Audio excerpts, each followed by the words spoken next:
Saya itu pernah diganjar kolik, Cak. Kolik perut, kata dokternya, sakitnya minta ampun. Jadi di IGD Rumah Sakit Sarjito itu tidur terlentang ora kuat, jenggelek ora kuat, dodok di tempat tidur ora kuat, terlentang lagi mengukur. Pokoknya tidak ada posisi yang saya bisa tahan.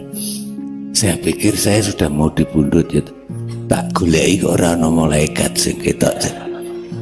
Nah, ternyata ilmu kedokteran juga sunatullah yang benar-benar dibetulkan. Datang saudara saya itu Dokter Ibnu Pranoto karena saya paksa. Saya pikir tadinya saya serangan jantung, sebelum kok iso omongan barangnya. Saya panggil Dokter Ibnu, 10 menit kemudian datang. Baru dia masukkan, kalau nggak salah waktu itu yang dia masukkan ke infus itu Novalgin. Masih ada Novalgin waktu, belum sampai habis sudah sembuh.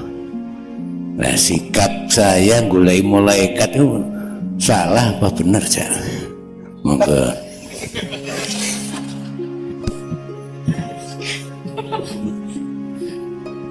Ya,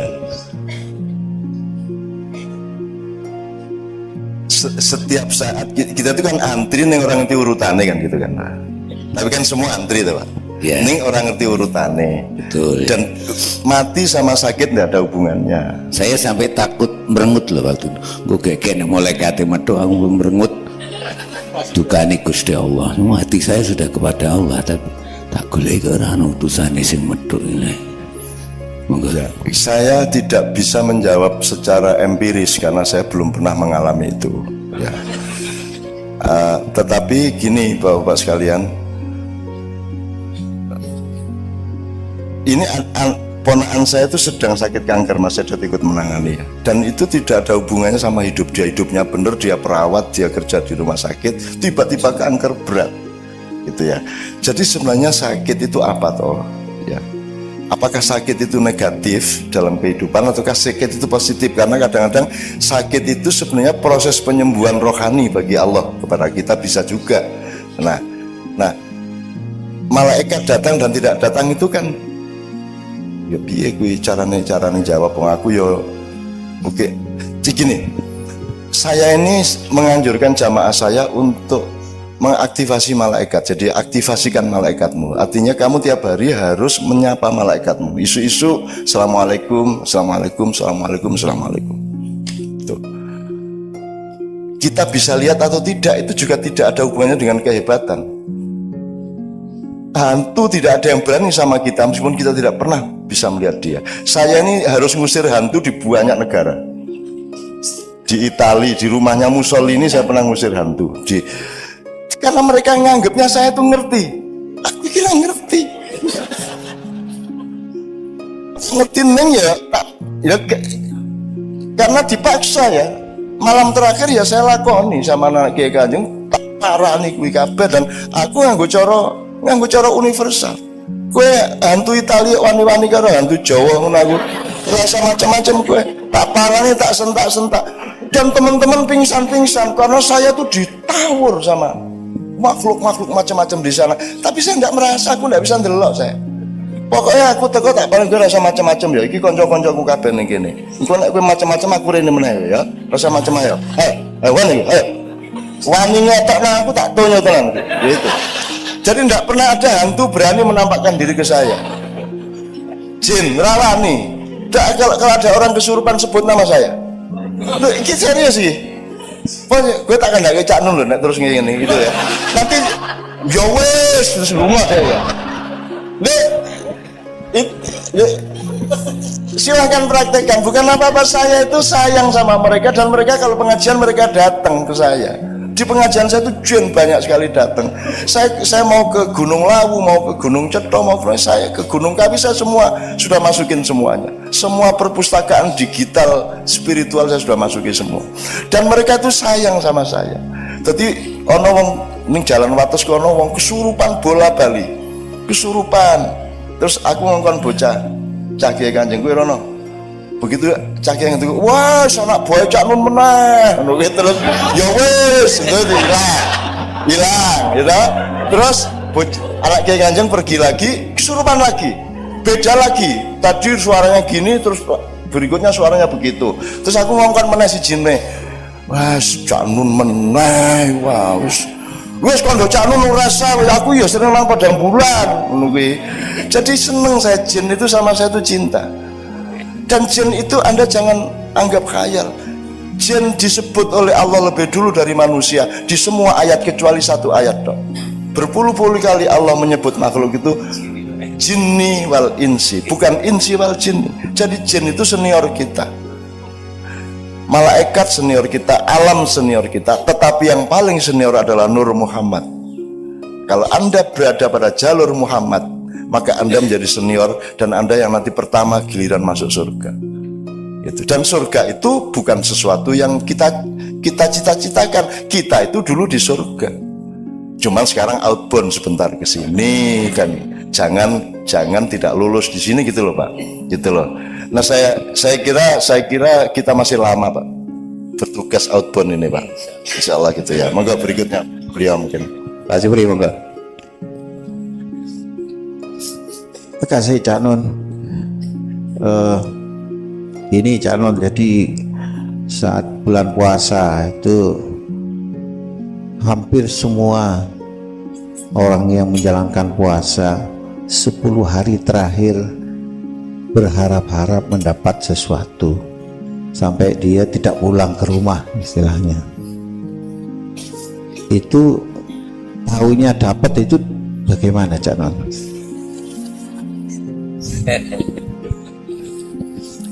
Ya gini, jadi tadi kan saya bilang ada 6 evolusi tadi ya Bu ya.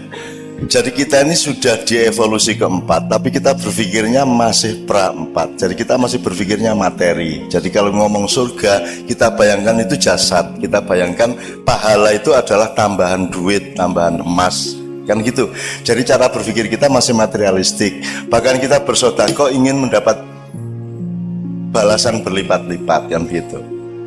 Jadi kita ini masih berpikir kapitalis. Jadi kalau Lailatul Qadar di 10 hari terakhir itu kita bayangkan mbuh emas, mbuh duit oke, mbuh untuk lotre, kan begitu. Jadi kita masih berpikir materialistik. Dan itu ya enggak apa-apa, tetapi menurut saya itu rugi. Kalau Lailatul Qadar itu gini, soal cara berpikir, dia disebut Lailatul Qadar itu ya tanazzalul malaikati warruhu fiha bi'idzni rabbihim min kulli amrin salamun hiya hatta matla'il fajr. Dia disebut Lailatul Qadar itu karena malam itu Al-Qur'an diturunkan. Kan begitu. Lah kurang apa Lailatul Qadar? Kapan tidak Lailatul Qadar dalam hidup ini? Kamu lihat dirimu. Coba. Kamu lihat sih. Saya bilang tanya sama Pak Edot, hidup itu jatah usia apa jatah jumlah detak jantung? Jadi olahraga lari pagi, olahraga jantung itu jangan-jangan mempercepat tuh. Karena urusannya tuh jatah detak kok. Jumlah detak jantungnya berapa, jangan-jangan kan gitu. Dan saya ini lagi misalnya dek itu berapa kali, setiap orang ditulis di Lauhul Mahfuz, kamu sekian kali, kamu sekian kali. Nah, nek kau mau olahraga, wah, jadi cepet. Makanya saya tidak pernah olahraga. Dan saya tidak pernah mau cemas, saya tidak pernah mau panik. Ya, saya menghadapi apapun saya tidak berubah ritme saya. Saya tidak mau. Jadi misalnya oleh rasa sakit aja saya tidak mau ditindas. Rasa sakit itu saya taruh di situ, misalnya ini pijat refleksi katanya sakit. Wis kuwi dudulun sak nek jadi nek aku rasa wis ora krasa wis aku. Wis to, dudulun sak karepmu. Lara ning aku ora kalah karo laraku. Wis dadi modar kuwi ngene-ngene bisa kok ora apa-apa ya. Lho, ora aku iki lara ning aku iso ngatasi lara. Larane ning kono jarine ya. Ngono. Lara, Pak. Tapi saya ambil jarak dari sakit, gitu ya. Ini saya melebarkan ke sini supaya kita tuh jangan kapitalistik terhadap Lailatul Qadar. Kurang apa? Puasa aja kok nunggu Ramadan. Hidup adalah puasa, hidup itu dosis, hidup itu menahan diri, hidup itu ngerti kapan makan, ngerti kapan berhenti makan, ngerti makan apa, ngerti makan seberapa. That is life. Hidup itu dosis, kan gitu. Nah, Lailatul Qadar anytime Lailatul Qadar kalau saya. Wong malam qadar, arti momentum di mana ada qadar. Hidup adalah qadha dan qadar. Apa bedanya? Kan rukun iman itu. Apa bedanya qadha sama qadar? Qadha itu default, kalau qadar itu custom. Kan gitu. Jadi default kita sudah kita terima selama ini bahwa kalau nek jare wong Jawa ngunduh waing pakarti. Ya, karma atau innama alusrius wa may ya'mal mithqala dzarratin khairan yarah, kemudian sarra yarah. Itu sudah pasti itu qadha. Nah, sekarang qadar ini dinamis. Dan qadar ini kamu jangan jadi objek, Anda subjeknya.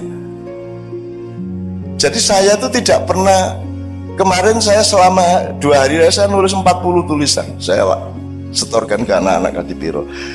Itu saya nulis itu enggak mikir. Karena saya tidak punya tugas untuk berpikir. Yang punya tugas berpikir itu pikiran saya. Soal kaya, nggih. Terus aku tangi turu, tak tike ya nggih. Terus aku ngetik, iki sing dikte. Enggak pakai energi. Makanya di kedokteran juga kan mestinya ada komprehensi terhadap dimensi-dimensi ilmu yang lain di kedokteran, tidak hanya fisiologi, ada banyak kemungkinan yang lain. Misalnya manajemen tenaga. Orang acara saya itu kan rata-rata 8 jam, Bu, dan saya duduk tahiyat itu. Wis pokoknya Kapolreso, Kapoldaud, Kopasuso kowe ora tahan nek lungguh karo aku. Mulane aku begitu Pak sampean lungguhe sak karep sampean ora sak kaya aku. Nek aku mesti lungguh kaya tahiyat kae. Itu berjam-jam, gitu kan. Asam urat ndasmu wani apa kowe karo aku? Ora iso, wong aku lungguh kaya ngene asam urat ora iso asam urat. Asam urat itu anggota saya, kamu kalau saya izinkan kamu boleh, kalau enggak gitu. Nah, itu dimensi ilmu apa Bapak-bapak sekalian?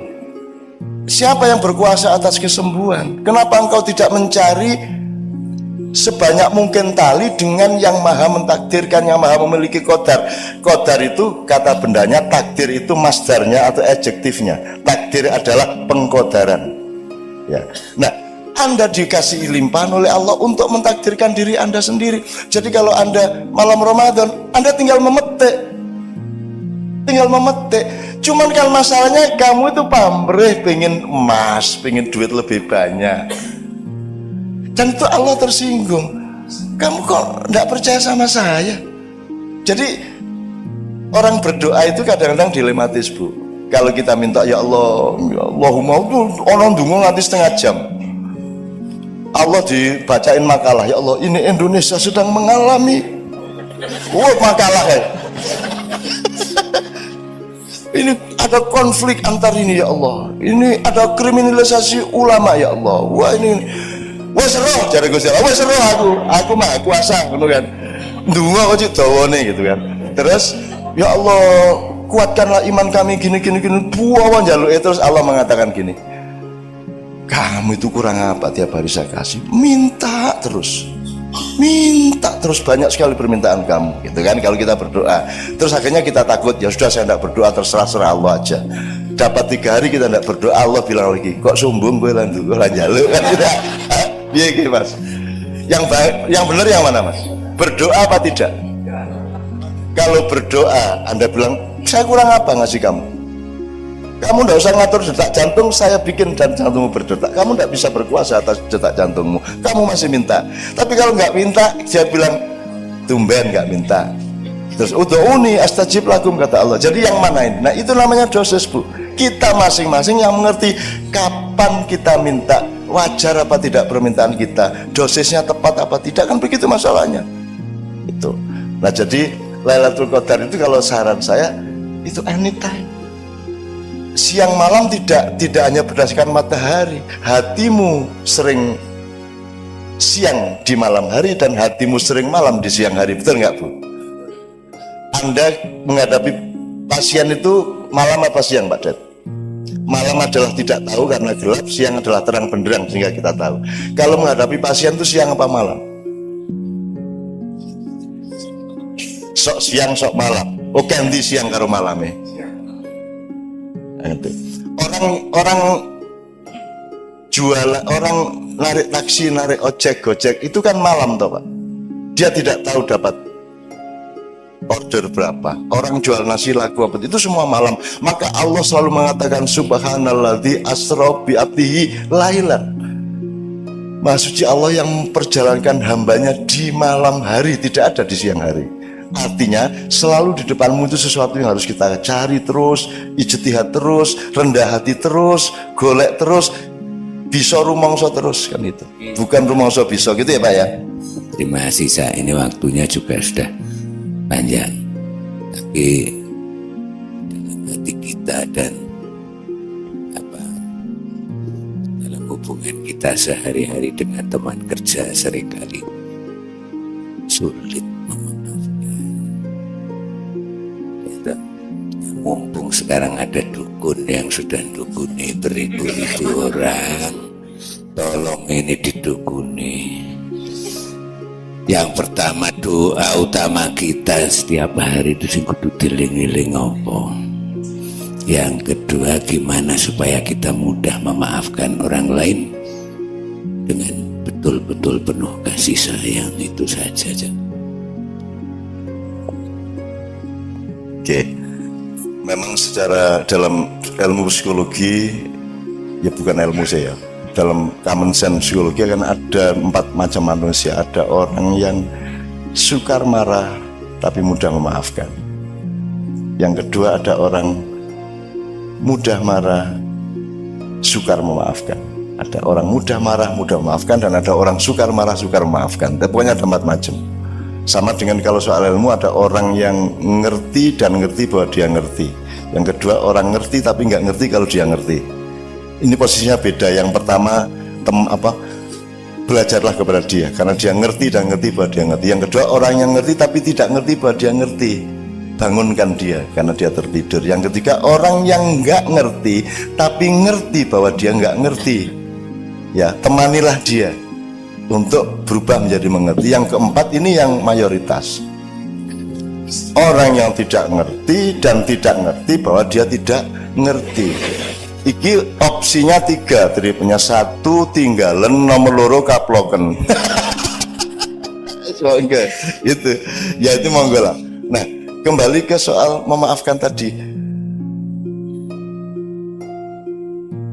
Kesalahan dunia dakwah selama ini adalah menyuruh orang berbuat baik dan menegak-negakkan kebenaran.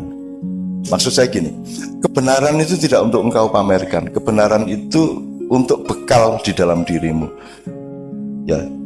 Tapi keluarnya tadi saya keluarnya itu harus akhlakul karimah, kelembutan, kasih sayang, keamanan bersama. Ada orang pincang, nggak usah kita sebut nang dicang, meskipun benar dia pincang, tapi tidak boleh kebenaran tentang pincang itu Anda omongkan. Pasien, aku duwe Mas konco zaman biyen mulai ada apa kuwi jenenge usus buntu gitu. Awal-awal kita kenal usus buntu ono koncoku wah swara kae wis nganti dijujuk-jujuk loro kan terus kita setengah mati melindungi dia. Waktu itu kita belum terbiasa ke dokter untuk mengatasi usus buntu, wong urung pati kenal apa kuwi lho. Pokoke lara ora karuan kae. Terus ana siji wong Aceh teko, kancaku juga teko. Ini 1 di antara 7 penyakit yang mematikan ini. Dicucuk karo arek iki mong dayas gitu kan. Orang yang mau mati pun tidak bisa kita bilang, tidak boleh kita bilang toh Pak. Ih kayaknya mau mati kamu sebentar lagi. Ini nggak boleh kan bilang gitu. Tetap harus kita, karena meskipun pasti mati menurut ilmu kita, dia belum tentu mati menurut ilmu Allah. Allah bisa merubah 1 detik sebelum itu terjadi. Allah bisa merubah kapan saja, dan Allah punya hak merubah siapa saja, merubah apa saja, membatalkan kehidupan ini pun Allah berhak. Nah, jadi saya bilang tadi, kita itu jangan menyuruh orang berbuat baik, berbuat benar, tapi menciptakan situasi di mana kita itu bisa menikmati kebenaran dan kebaikan. Orang yang sukar memaafkan itu dia tidak ngerti bahwa memaafkan itu lebih nikmat daripada tidak memaafkan. Nikmatnya memaafkan itu luar biasa. Ya ini yang diceritakan Mas Hidota itu kan, itu masih ada orang-orang yang nyantet saya rombongan itu. Dan saya sayangi mereka dan saya lindungi, jangan sampai dia tahu bahwa saya tahu. Bukan biaya. Gitu ya. Itu soal politik zaman Gus Dur dulu biasalah gitu. Ya. Dan saya maafkan, saya tidak pernah tidak maafkan siapapun karena nikmat luar biasa. Difitnah orang itu saya, ya Allah. Istri saya ditanya, Mbak Via gimana? Cak Nun kan sering difitnah orang, rasanya bagaimana? Ya enggak ada masalah. Lu kok enggak ada masalah, kan difitnah terus, videonya dikarang-karang. Didu karo Habib Rizik, didu karo Gus apa, kan Cak Nun difitnah macam-macam. Mbak Via mengatakan, loh kalau Cak Nun yang memfitnah baru saya stres, tapi kalau Cak Nun yang difitnah saya senang, karena ada rumus wama romaita idh romaita walakinnallaha roma. Kalau ada kejahatan menimpa kita, kalau kita online sama malaikat dan Allah, maka kejahatan yang meluncur ke kita itu akan diambil alih oleh malaikat kita yang speednya lebih tinggi dari kemampuan manusia, sehingga ketika sampai ke kita dia dirubah menjadi rizki. Itu kalau sampean wiritannya begitu, nanti diapain sama orang jadinya malah baik, jadi rezeki malahan. Itu karena wama romaita idh romaita walakinnallaha rama. Cari apa nanti di Quran saja. Sesungguhnya bukan kamu yang melemparku, tapi Allah yang melemparku, kan begitu. Jadi fitnah itu bisa jadi positif untuk Anda, tapi pasti negatif bagi yang melakukan. Orang yang tidak memaafkan, rugi dia tidak memaafkan. Dia tidak ngerti betapa nikmatnya memaafkan. Allah sendiri punya 6 sifat pemaaf, Bapak. 6 sifat pemaaf. Jadi dosa pribadi Ghafur, untuk dosa sosial Ghafar. Terus nanti ada yang sifatnya hati nurani, psikologi itu al-afu. Pokoknya macam-macam konteksnya. Tapi Allah selalu memaafkan. Wahai hambaku, datanglah kepadaku meskipun dengan memanggul dosa setinggi gunung. Percayalah bahwa semua gunung-gunung dosamu itu tidak berarti bagi alam semesta permaafanku yang akan menelan semua dosa-dosamu. Gitu. Maka kalau saya memaafkan, atau kalaupun saya punya dendam, Bapak, dendam itu saya daya gunakan untuk membakar energi, tapi keluarnya tidak boleh menjadi tindakan kepada orang yang saya dendami. Dendam itu baik asalkan dimanage sebagai energi. Gitu. Saya difitnah seneng saya, sampai ingin saya bikin sayembara memfitnah saya. Tak sediakan duit banyak, semakin besar fitnahnya. Dan saya sudah ngalamin kok sejak zaman Bung Karno sampai sekarang. Tidak ada artinya semua itu, tidak akan berakibat apa-apa sama saya. Saya tidak hidup di Indonesia, saya hidup sama Allah. Indonesia itu anak asuh saya, tak gendong tiap malam. Tadi malam Ismail Yusanto DPP PD itu sama anaknya datang. Anaknya itu begitu datang, tak peluk, tidur langsung, Mas. Tidak sampai 10 detik, tak peluk langsung tidur. Sudah sepanjang pertemuan 2 jam itu dia di pangkuan saya dekep itu. Jadi itu Allah, cara Allah menunjukkan kepada HTI siapa saya. Nah, anaknya yang pelukanku, gue harus ngomong apa gue? Iya kan? Gue harus ngomong ideologi khilafah, gue ora iso gue. Doan iki, anakmu itu tak cekel set ngene langsung turu. Dan dia seperti seolah-olah dia cucu saya. Dan begitu kenal sama saya langsung gambarnya oke banget, tak dekep. Ketika foto masih tidur saya dekep gini kok. Kui terus bapaknya mau apa, ngomong apa? Kan tidak bisa sombong lagi sama saya, tidak bisa metoto lagi. Iya tak? Gitu, Mas. Ada lagi tokoh lain, Pak. Ada tokoh lain yang hebat secara nasional. Ini juga potensial bisa memusuhi saya, bisa memfitnah saya. Tapi dia tidak bisa berbuat apa-apa sama saya. Kenapa? Karena Allah punya cara sendiri, Pak, kalau mau nolong kita. Jadi kami dari Australia, Kiai Kanjeng bareng sama tokoh ini, sama istrinya tokoh ini, turun di Denpasar. Istrinya tokoh ini buka handphone, ada berita bahwa mertuanya meninggal. Dia langsung pingsan, saya di belakangnya. Cek ngene iki. Ya cek, tak tampung, tak panggilin orang bandara pakai kursi roda, tak urusi sampai boarding lagi ke Jakarta, kami ke Jogja. Maksud saya gini Pak, bojone arep ngomong apa ki nek ora ana aku ngeblak piye kuwi? Kowe wis rasa ngomong ideologi, rasa ngomong macam-macam karo aku. Wis kuwi Gusti Allah sing ngatur. Nah, Ibu Bapak sekalian, percayalah bahwa Allah punya banyak sekali cara, termasuk menyembuhkan pasien kita. Gitu loh, gitu. Jadi saya bukan mohon, saya ingin Anda semua menyadari itu semua secara luas sehingga menemukan nikmal maula wa nikman nasir, bahwa memaafkan itu nikmatnya luar biasa, memberi itu nikmatnya luar biasa. Tidak meminta kepada Allah kadang-kadang juga kenikmatan, meskipun di saat lain minta itu yang lebih nikmat. Jadi yang penting nikmatnya, bukan baiknya, bukan benernya, tapi Anda bisa menikmati semua itu. Tuh, saya tidak tepat jawaban saya menurut sampean, saya mohon maaf ya. Eksploitasi sedikit saja. Kalau saya melihat sekarang itu banyak orang galau ya. Galau artinya tidak sinkron antara tampaknya dengan apa yang ada dalam hatinya gitu.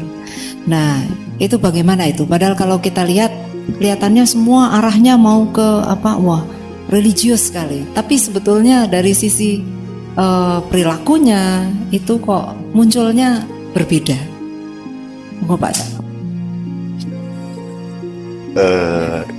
Gimana jawabnya ya?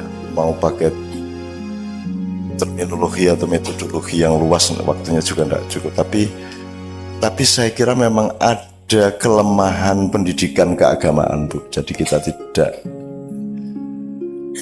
itu namanya talbis. Talbis itu dari kata iblis. Iblis itu, sampean tahu ceritanya kenapa Nabi Adam turun ke bumi, diturunkan ke bumi itu karena dia ketipu. Dia didatangi tamu berpakaian kayak malaikat Jibril, disangka Jibril. Maka dia taat, disuruh mendekati pohon itu ya, padahal ternyata itu iblis. Akhirnya dia terlanjur sudah mendekati pohon itu dan sama Tuhan diusir ke bumi gitu. Jadi yang berlangsung sekarang itu kan, kita itu ditipu oleh iblis yang berpakaian malaikat. Begitulah kalau pilkada, begitulah kalau politik ya Bu ya, begitulah kalau macam-macam Bu ya. Kita itu pokoknya, apalagi kalau Anda ngerti Freemason, Illuminati, Anda ngerti desain globalnya Yahudi, Anda ngerti macam-macam, Anda akan tahu bahwa paket utama yang disebut penjajahan atau mobilisasi kepada masyarakat timur ya, yang akan dibaratkan itu adalah mereka menciptakan pandangan melalui pendidikan, melalui media massa, melalui cara berpikir, melalui produk-produk, sampai sekarang melalui produk-produk yang kanak-kanak pun dimasukin itu, untuk merubah pandangan Anda bahwa yang Anda sangka surga itu sebenarnya neraka, dan yang Anda sangka neraka sebenarnya itu surga. Jadi sekarang itu kita itu belum bisa mengidentifikasi secara persis sebenarnya yang neraka yang mana, yang surga yang mana, kalau kita sudah sampai kepada empirisme seperti yang Ibu bilang tadi itu. Jadi kita itu seringkali bukan karep munafik ning pancen ora mudeng lah piye ngene karo gendera nesu tohut ya kan gitu ya. Di UNY itu banyak yang tidak mau upacara hari Senin. Lu sing ini kan soal cara berpikir tuh Bu. Masa ada orang nyembah bendera? Piye to ya? Itu kan cuman lambang bahwa kita ini bangsa Indonesia, gitu loh. Yang kita hormati kesepakatan nasional ini, bukan kayaknya kuwi kan mengkoyo awake dhewe iki nek lunga adoh tugas kuwi lak nggawa kathoke bojo. Kan begitu. Nah untuk kangen-kangenan toh sing ora diumbah dadi ambus-ambus kae. Apakah kita ini penggemar katok? Lah bukan.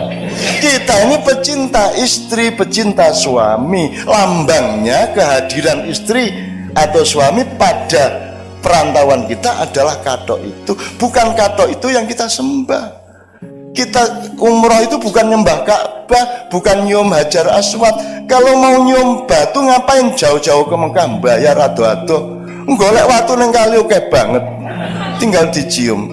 Sampai orang-orang itu saya sarankan, sudahlah kalau kamu tidak mungkin naik haji, kamu bikin Ka'bahan di belakang rumahmu, ubeng-ubeng ono dhewe kayak ono watu, ambung-ambungan watu nenek ono kiai nesu apa bid'ah lho, kok bid'ah pripun lagi kok lunga kaji kok tawaf kok ning kene, kula mboten tawaf, kula ngincipi. Saya cuma bayang-bayangin lah, kula ten Mekah mboten sampean bayari kok. Ya saya cuma bayangkan boleh kalau cuma begitu-begitu. Jadi orang nggak ngerti syirik, nggak ngerti. Dididik syirik, lu syirik apanya? Menyan kok syirik, keris kok syirik. Syirik itu letaknya di pikiranmu dan di hatimu, tidak di benda. Arep menyan, arep keris, arep apa, nggak ada masalah. Ono wong jaran kepang mangan pari dinesoni, mangan beling dinesoni. Wis arang nukokke sego malah nesu. Kan begitu kan, mestinya dibeliin nasi dong. Wong dia nggak punya makan sampai beling-beling dipangan, kan begitu. Jadi menurut saya Bu, kuncinya adalah memang harus ada reedukasi, terutama di masjid-masjid. Menurut saya masjid-masjid itu mestinya ada kajian-kajian sing sifatnya tidak doktrinatif tapi golek ilmu tenan. Nah sekarang tuh nggak ada. Semua ustadz itu, semua ulama itu punyanya doktrin dan dia punya kepentingan untuk punya umat. Itu masalahnya. Betul enggak? Di Madura begitu. Semua pengen punya umat dan saya tak buang umat. Ya awas kowe nek MH mania tak tunyu raimu. Kau ya, dia bilang saya bukan kiai, aku temanmu, aku mbahmu, aku kakakmu, aku sahabatmu, aku cinta padamu, kamu cinta padaku. Nggak ada feodalisme, nggak ada kultus individu. Aku randu anak buah. Aku mau tanggung jawab nang kelakuanmu. Kalau saya punya umat, apa maksudnya? Apa saya bertanggung jawab terhadap kelakuan umat saya? Kalau saya punya anggota, saya membaiat. Apa saya tanggung jawab terhadap dia? Kamu juga jangan mau dibaiat. Anda juga jangan mau dibaiat. Kalau mau dibaiat, tanya dulu sama yang baiat. Sampai tanggung jawab nih. Kan kalau dibaiat orang kan tanggung jawab dia. Kalau enggak, saya tidak punya anggota. Sampai hari ini saya tidak punya umat. Dan saya tidak akui sebagai umat saya. Anda orang yang mandiri, Anda orang yang otentik, Anda punya hubungan langsung sama Allah. Tempohlah kehidupanmu masing-masing. Dan Anda bukan bagian dari saya. Dan Anda tidak harus meniru saya. Saya kesini tidak untuk Anda hormati. Saya kesini untuk mengajak Anda menghormati Allah dan Rasulullah. Saya tidak ada masalah. Aku rapaten. Gitu. Kalau orang berani seperti itu, Bu, insya Allah orang tidak akan tuding-tudingan. Akhirnya kadang-kadang bukan karena munafik, tapi karena tidak ngerti, Pak. Nggak ngerti itu gini, Bu, contohnya, Bu. Sampai bisa membedakan antara orang boros sama orang loman. Gini, orang hemat sama orang pelit itu bedanya apa? Itu peristiwa pelit atau peristiwa hemat? Gimana cara membedakan? Yang ngerti kan yang bersangkutan. Apalagi kalau ini orang istiqomah, wah itu teguh pendirian, kayak dari sini orang aku yang keras kepala, beguguk mudawatan. Ya kan sama peristiwanya, Bu, sama. Nah ini orang nggak bedain. Oh, itu intoleran. Dia lupa bahwa tujuan intoleran pasti berasal dari orang yang juga intoleran. Pasti itu. Nah Bhinneka Tunggal Ika yo kabeh sak demi-demi teh sak setane sak kuntilanake kabeh nek Bhinneka Tunggal Ika. Dan saya menerima semuanya. Iblis saya belain. Kok wani kowe lho? Memang iblis berani sama Allah. Iblis itu menjadi iblis yang nyuruh Allah. Dipelajari dong. Yang nyuruh Allah. Dan iblis itu sudah kapok jadi iblis. Sekarang mbok sempul pensiun dini. Sudah usul sama Allah. Lu ngapa to iblis? Lah kula niki ajeng pripun melih. Kula pun nggak ada setan semonten niku, terutama di Indonesia kula supply setan-setan sing paling ampuh. Ane saiki setan-setan niku pun putus asa kabeh kelangan penggawean. Lho kok kelangan penggawean? Lah pripun? Setan niku ngongkone paling pol korupsi 1 juta niku pun njupuk 2 miliar ya. Jadi setan tidak ada gunanya di Indonesia karena manusianya sudah lebih dari setan. Itu namanya talbis, Bu. Nah, kita harus berhati-hati. Kita harus mengerti bedanya hemat sama pelit, boros sama loman, sodakoh sama. Sekarang kalau kita berpikirnya sekuler, untuk apa naik haji? Habis-habisin duit, kan gitu. Untuk apa sodakoh? Yang enggak aja, kan gitu. Ngapain tuh sholat? Wasting time, kan gitu. Kan gitu. Kalau kita berpikirnya tidak ada Allah kan gitu. Nah jadi menurut saya Bu, saya senang sekali ada acara-acara seperti ini di kedokteran, di Polres, di Kodim. Anda kan tahu Kodim itu kalau ulang tahun kadang-kadang ada lomba hadroh, coba pula ngeri tau gue. Tentara jajeng ngono kuwi. Ki nyeneng ge, kuwi nang Indonesia tok. Kalau tentara kok hadroan gitu kan. Ki nek orang Indonesia di Indonesia tuh ya Allah, ora iso diapa-apake. Itu Bapak sekalian. Wis kapusan dhewe karo wong Indonesia. Wong kaya sok ngapusi ya ora apusian gitu kan.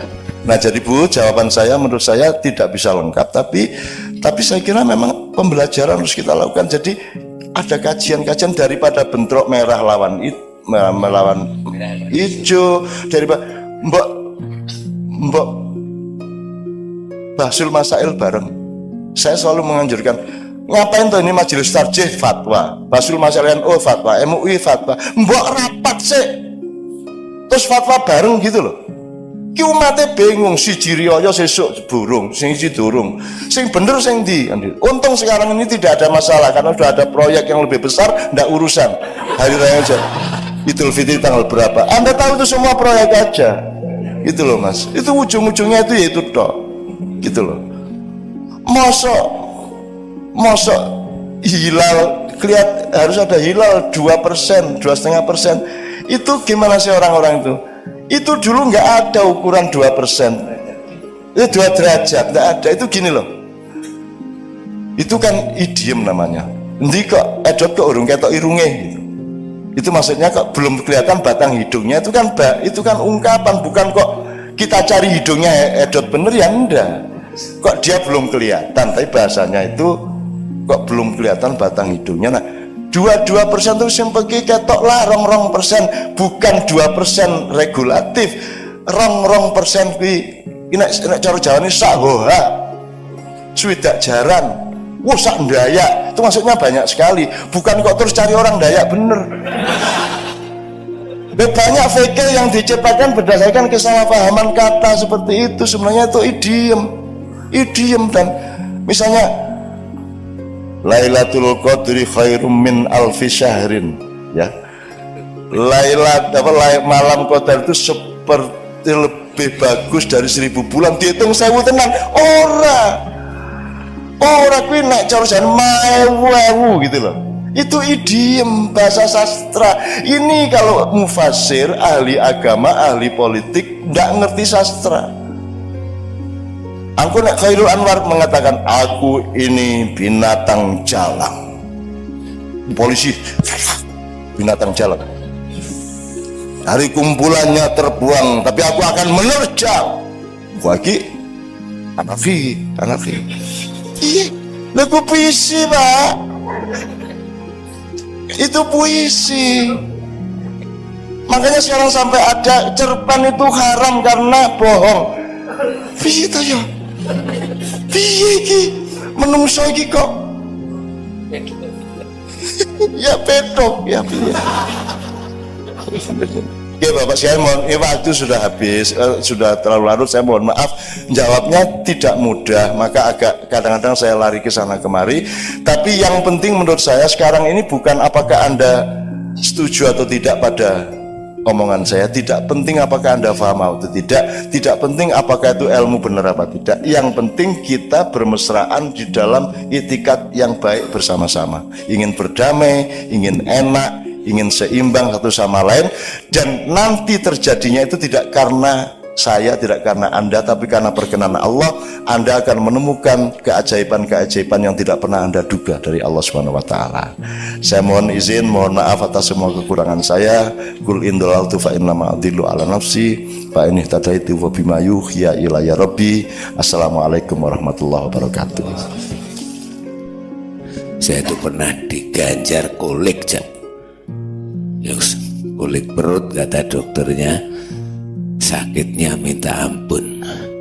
Jadi di IGD Rumah Sakit Sarjito itu tidur terlentang ora kuat, jengkelek ora kuat, dodok di tempat tidur ora kuat, terlentang lagi mengkur. Pokoknya tidak ada posisi yang saya bisa tahan. Saya pikir saya sudah mau dibundut ya. Tak goleki kok ora ana malaikat sing ketok. Nah, ternyata ilmu kedokteran juga sunnatullah yang benar-benar dibetulkan. Datang saudara saya itu Dokter Ibnu Pranoto karena saya paksa. Saya pikir tadinya saya serangan jantung, sebelum kok iso omongan barangnya. Saya panggil Dokter Ibnu, 10 menit kemudian datang. Baru dia masukkan, kalau nggak salah waktu itu yang dia masukkan ke infus itu Novalgin. Masih ada Novalgin waktu belum sampai habis sudah sembuh.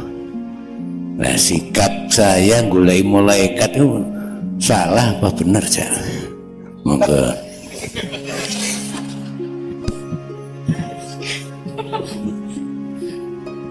Ya, setiap saat kita itu kan antri nih orang ngerti urutannya kan gitu kan. Tapi kan semua antri tuh Pak.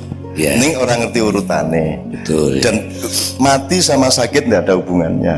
Saya sampai takut merengut loh waktu itu. Gue kayak malaikat metu aku merengut. Dukani Gusti Allah. Hati saya sudah kepada Allah, tapi tak golek orang utusan sing metu ini. Ya, saya tidak bisa menjawab secara empiris karena saya belum pernah mengalami itu. Ya. Tetapi gini Bapak-bapak sekalian, ini ponakan saya itu sedang sakit kanker, Mas Sedat ikut menangani ya. Dan itu tidak ada hubungannya sama hidup dia. Hidupnya bener, dia perawat, dia kerja di rumah sakit, tiba-tiba kanker berat gitu ya. Jadi sebenarnya sakit itu apa toh ya? Apakah sakit itu negatif dalam kehidupan ataukah sakit itu positif? Karena kadang-kadang sakit itu sebenarnya proses penyembuhan rohani bagi Allah kepada kita bisa juga. Nah, malaikat datang dan tidak datang itu kan ya piye kuwi carane jawab aku ya oke. Gini, saya ini menganjurkan jamaah saya untuk mengaktifasi malaikat. Jadi aktivasikan malaikatmu. Artinya kamu tiap hari harus menyapa malaikatmu. Isu-isu assalamualaikum, assalamualaikum, assalamualaikum, assalamualaikum. Tuh. Kita bisa lihat atau tidak itu juga tidak ada hubungannya dengan kehebatan. Hantu tidak ada yang berani sama kita meskipun kita tidak pernah bisa melihat dia. Saya ini harus ngusir hantu di banyak negara. Di Italia, di rumahnya Mussolini saya pernah ngusir hantu. Karena mereka nganggapnya saya tuh ngerti. Aku kira ngerti. Ngerti neng ya, karena dipaksa ya. Malam terakhir ya saya lakoni sama anak Kiai Kanjeng, parah nih kuwi kabeh dan aku nganggo cara universal. Kue hantu Italia wani-wani karo hantu Jawa ngono aku. Rasa macam-macam kue. Tak parani tak sentak-sentak. Dan teman-teman pingsan-pingsan karena saya tuh ditawur sama makhluk-makhluk macam-macam di sana. Tapi saya nggak merasa, aku nggak bisa ndelok saya. Pokoknya aku teko tak paling gue rasa macam-macam ya. Iki konco-koncoku kabeh ning kene. Engko nek kowe macam-macam aku rene meneh ya. Rasa macam ayo. Wani. Wani ngetok nang aku tak tonyo tenan gitu. Jadi nggak pernah ada hantu berani menampakkan diri ke saya. Jin, rawani. Kalau ada orang kesurupan sebut nama saya. Loh, ini serius sih. Gue tak akan nggak Cak Nun loh, terus ngene gitu ya. Nanti ya wes terus rumah saya. Silahkan praktekkan. Bukan apa-apa, saya itu sayang sama mereka dan mereka kalau pengajian mereka datang ke saya. Di pengajian saya itu jin banyak sekali datang. Saya mau ke Gunung Lawu, mau ke Gunung Ceto, mau saya ke Gunung Kawi, saya semua sudah masukin semuanya. Semua perpustakaan digital spiritual saya sudah masukin semua. Dan mereka itu sayang sama saya. Jadi ono wong ning jalan wates kono wong kesurupan bola bali. Kesurupan. Terus aku ngongkon bocah Cak Kiai Kanjeng kuwi rono. Begitu Cak Kiai ngerti, wah anak boy Cak Nun meneh. Ngono terus ya wis hilang gitu. Terus anak Kiai Kanjeng pergi lagi, kesurupan lagi. Beda lagi. Tadi suaranya gini terus berikutnya suaranya begitu. Terus aku ngongkon meneh sijine. Wah Cak Nun meneh. Wah wis kondo Cak Nun rasa aku ya seneng nang padang bulan ngono kuwi. Jadi seneng saya, jin itu sama saya itu cinta. Dan jin itu Anda jangan anggap khayal. Jin disebut oleh Allah lebih dulu dari manusia di semua ayat kecuali satu ayat dok. Berpuluh-puluh kali Allah menyebut makhluk itu jinni wal insi, bukan insi wal jinni. Jadi jin itu senior kita, malaikat senior kita, alam senior kita, tetapi yang paling senior adalah Nur Muhammad. Kalau Anda berada pada jalur Muhammad, maka Anda menjadi senior dan Anda yang nanti pertama giliran masuk surga. Itu. Dan surga itu bukan sesuatu yang kita cita-citakan. Kita itu dulu di surga. Cuman sekarang outbound sebentar ke sini dan jangan tidak lulus di sini gitu loh Pak. Gitu loh. Nah saya kira kita masih lama Pak bertugas outbound ini Pak. Insya Allah gitu ya. Monggo berikutnya beliau mungkin. Pak Jupri, monggo. Terima kasih Cak Nun. Ini Cak Nun, jadi saat bulan puasa itu hampir semua orang yang menjalankan puasa 10 hari terakhir berharap-harap mendapat sesuatu sampai dia tidak pulang ke rumah istilahnya. Itu tahunya dapat itu bagaimana Cak Nun?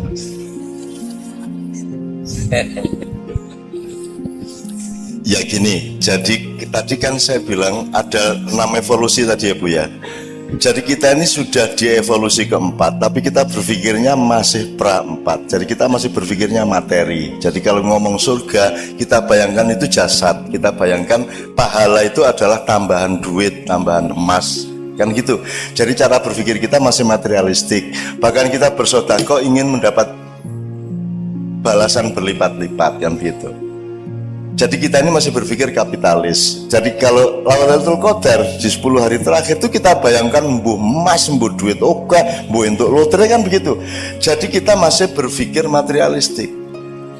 Dan itu ya enggak apa-apa, tetapi menurut saya itu rugi. Kalau Lailatul Qadar itu gini, soal cara berpikir, dia disebut Lailatul Qadar itu ya tanazzalul malaikati warruhu fiha bi'idzni rabbihim min kulli amrin salamun hiya hatta matla'il fajr. Dia disebut Lailatul Qadar itu karena malam itu Al-Qur'an diturunkan. Kan begitu. Lah kurang apa Lailatul Qadar? Kapan tidak Lailatul Qadar dalam hidup ini? Kamu lihat dirimu. Coba. Kamu lihat sih. Saya pernah tanya sama Pak Edot, hidup itu jatah usia apa jatah jumlah detak jantung? Jadi olahraga lari pagi, olahraga jantung itu jangan-jangan mempercepat loh. Karena urusannya itu jatah detak kok. Jumlah detak jantungnya berapa jangan-jangan kan gitu. Dan saya ini lagi misalnya dek itu berapa kali, setiap orang ditulis di Lauhul Mahfuz, kamu sekian kali. Nah, nek kau mau olahraga, wah, jadi cepet. Makanya saya tidak pernah olahraga, dan saya tidak pernah mau cemas, saya tidak pernah mau panik. Ya, saya menghadapi apapun saya tidak berubah ritme saya. Saya tidak mau. Jadi misalnya oleh rasa sakit aja saya tidak mau ditindas. Rasa sakit itu saya taruh di situ, misalnya ini pijat refleksi katanya sakit. Wis kuwi dudulun sak nek jadi nek aku rasa wis ora krasa wis aku. Wis to, dudulun sak karepmu. Lara ning aku ora kalah karo laraku. Wis dadi modar kowe ngene-ngene bisa kok ora apa-apa ya. Lho, ora aku iki lara ning aku iso ngatasi lara. Larane ning kono jarine ya. Ngono. Lara, Pak. Tapi saya ambil jarak dari sakit, gitu ya. Ini saya melebarkan ke sini supaya kita tuh jangan kapitalistik terhadap Lailatul Qadar. Kurang apa? Puasa aja kok nunggu Ramadan. Hidup adalah puasa. Hidup itu dosis. Hidup itu menahan diri. Hidup itu ngerti kapan makan, ngerti kapan berhenti makan, ngerti makan apa, ngerti makan seberapa. That is life. Hidup itu dosis, kan gitu. Nah, Lailatul Qadar anytime Lailatul Qadar kalau saya. Wong malam qadar, arti momentum di mana ada qadar. Hidup adalah qadha dan qadar. Apa bedanya? Kan rukun iman itu. Apa bedanya qadha sama qadar? Qadha itu default, Kalau qadar itu custom, kan gitu. Jadi default kita sudah kita terima selama ini bahwa kalau nek jare wong Jawa ngunduh waing pakarti, ya karma atau innama alusrius wa may ya'mal mithqala dzarratin khairan yarah, kemudian sarra yarah, itu sudah pasti, itu qadha. Nah sekarang qadar ini dinamis, dan qadar ini kamu jangan jadi objek, Anda subjeknya. Jadi saya tuh tidak pernah, kemarin saya selama 2 hari saya nulis 40 tulisan, saya setorkan ke anak-anak Kadipiro. Itu saya nulis itu tidak mikir, karena saya tidak punya tugas untuk berpikir. Yang punya tugas berpikir itu pikiran saya. Soal kaya, nggih. Terus aku tangi turu, tak tike ya nggih. Terus aku ngetik, iki sing dikte. Enggak pakai energi. Makanya di kedokteran juga kan mestinya ada komprehensi terhadap dimensi-dimensi ilmu yang lain di kedokteran, tidak hanya fisiologi, ada banyak kemungkinan yang lain. Misalnya manajemen tenaga. Orang acara saya itu kan rata-rata 8 jam, Bu, dan saya duduk tahiyat itu. Wis pokoknya Kapolreso, Kapoldaud, Kopasuso kowe ra tahan nek lungguh karo aku. Mulane aku begitu, Pak, sampean lungguhe sak karep sampean, ora sak kaya aku. Nek aku mesti lungguh kaya tahiyat kae. Itu berjam-jam, gitu kan. Asam urat ndasmu wani apa kowe karo aku? Ora iso, wong aku lungguh kaya ngene asam urat, ora iso asam urat. Asam urat itu anggota saya, kamu kalau saya izinkan kamu boleh, kalau enggak gitu. Nah, itu dimensi ilmu apa Bapak-bapak sekalian? Siapa yang berkuasa atas kesembuhan? Kenapa engkau tidak mencari sebanyak mungkin tali dengan yang maha mentakdirkan, yang maha memiliki qadar? Qadar itu kata bendanya, takdir itu masdarnya atau adjektifnya. Takdir adalah pengqadaran. Ya. Nah, Anda dikasih limpahan oleh Allah untuk mentakdirkan diri Anda sendiri. Jadi kalau Anda malam Ramadan, Anda tinggal memetik. Cuman kan masalahnya kamu itu pamrih, pengen emas, pengen duit lebih banyak, dan itu Allah tersinggung. Kamu kok tidak percaya sama saya? Jadi orang berdoa itu kadang-kadang dilematis, Bu. Kalau kita minta ya Allah, ya Allahumma, orang dungu nganti setengah jam. Allah dibacain makalah, ya Allah ini Indonesia sedang mengalami makalah ya. Ini ada konflik antar ini ya Allah, ini ada kriminalisasi ulama ya Allah. Wah ini wes roh jare Gusti Allah, wes roh aku maha kuasa ngono kan. Ndonga kok cik dawane gitu kan. Terus ya Allah kuatkanlah iman kami gini buah njaluke. Terus Allah mengatakan gini, kamu itu kurang apa tiap hari saya kasih, minta terus, banyak sekali permintaan kamu, gitu kan. Kalau kita berdoa, terus akhirnya kita takut, ya sudah saya tidak berdoa, terserah Allah aja. Dapat 3 hari kita tidak berdoa, Allah bilang lagi, kok sombong gue lanjaluk kan tidak? Iya gitu Mas. Yang benar yang mana Mas? Berdoa apa tidak? Kalau berdoa, Anda bilang saya kurang apa ngasih kamu? Kamu tidak usah ngatur detak jantung, saya bikin dan jantungmu berdetak. Kamu tidak bisa berkuasa atas detak jantungmu. Kamu masih minta. Tapi kalau nggak minta, dia bilang tumben nggak minta. Terus ud'uni astajib lakum kata Allah. Jadi yang mana ini? Nah itu namanya dosis, Bu. Kita masing-masing yang mengerti kapan kita minta, wajar apa tidak permintaan kita, dosisnya tepat apa tidak, kan begitu masalahnya. Itu. Nah jadi Lailatul Qadar itu kalau saran saya itu anytime. Siang malam tidak hanya berdasarkan matahari. Hatimu sering siang di malam hari dan hatimu sering malam di siang hari. Betul nggak Bu? Anda menghadapi pasien itu malam apa siang Pak Dad? Malam adalah tidak tahu karena gelap, siang adalah terang benderang sehingga kita tahu. Kalau menghadapi pasien itu siang apa malam?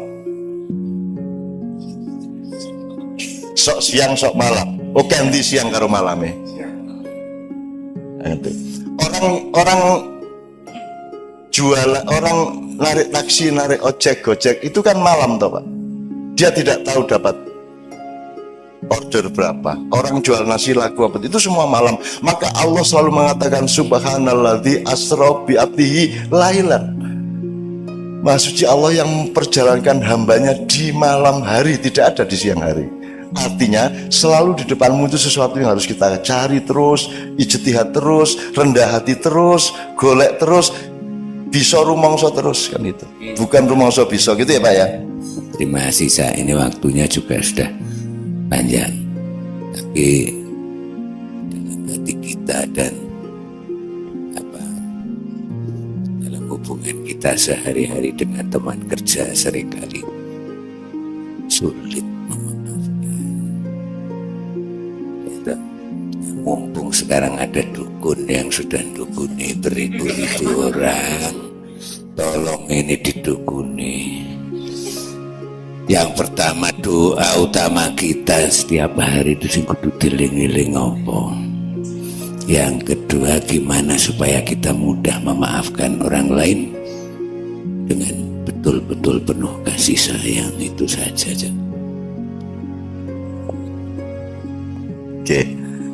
Memang secara dalam ilmu psikologi, ya bukan ilmu saya, dalam common sense psikologi akan ada 4 macam manusia. Ada orang yang sukar marah tapi mudah memaafkan. Yang kedua, ada orang mudah marah, sukar memaafkan. Ada orang mudah marah, mudah memaafkan, dan ada orang sukar marah, sukar memaafkan. Pokoknya ada 4 macam. Sama dengan kalau soal ilmu, ada orang yang ngerti dan ngerti bahwa dia ngerti. Yang kedua, orang ngerti tapi nggak ngerti kalau dia ngerti. Ini posisinya beda. Yang pertama, belajarlah kepada dia karena dia ngerti dan ngerti bahwa dia ngerti. Yang kedua, orang yang ngerti tapi tidak ngerti bahwa dia ngerti, bangunkan dia karena dia tertidur. Yang ketiga, orang yang nggak ngerti tapi ngerti bahwa dia nggak ngerti, ya temanilah dia untuk berubah menjadi mengerti. Yang keempat, ini yang mayoritas, orang yang tidak ngerti dan tidak ngerti bahwa dia tidak ngerti. Iki opsinya 3, dari punya 1 tinggalan, nomor 2 kaploken. So, enggak, itu ya, itu monggo lah. Nah, kembali ke soal memaafkan tadi. Kesalahan dunia dakwah selama ini adalah menyuruh orang berbuat baik dan menegak-negakkan kebenaran. Maksud saya gini, kebenaran itu tidak untuk engkau pamerkan, kebenaran itu untuk bekal di dalam dirimu, ya. Tapi keluarnya tadi saya keluarnya itu harus akhlakul karimah, kelembutan, kasih sayang, keamanan bersama.